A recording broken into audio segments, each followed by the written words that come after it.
అరటికాయల్ని peel చేసుకొని ఇలా cut చేసుకొని వాటర్లో వేసుకోవాలండి. ఇలా వాటర్లో వేసుకోవడం వల్ల అరటికాయ ముక్కలు తెల్లగా ఉంటాయి.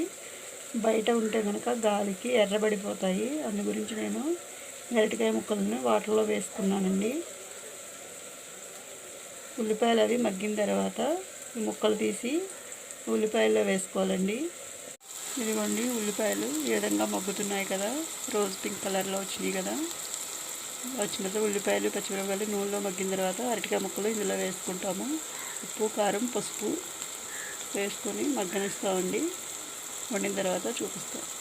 ఇదిగోండి ఉప్పు కారం పసుపు సరిపడా వేసుకున్నాను. దీన్ని ఒకసారి కలుపుకొని మూత పెట్టుకొని మగ్గనివ్వాలండి సన్న మంట మీద.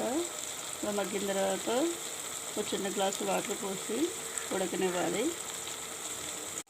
మసాలా ఉందండి, మసాలా కూడా వేస్తున్నాను. అరటికాయలో మసాలా వేస్తే చాలా బాగుంటుంది.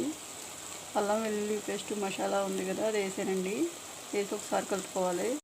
ఇదిగోండి ఈ విధంగా కొంచెం గ్లాస్ వాటర్ పోసుకున్నాను. అరటికాయ ఉప్పు కారం అన్నీ మగ్గిన తర్వాత ఒక ప్లేట్ పెట్టుకొని మగ్గనిస్తానండి సన్న మంట మీద.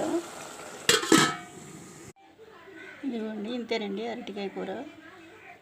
నేను చేసిన విధానం కనుక మీకు నచ్చినట్లయితే లైక్ చేయండి, షేర్ చేయండి.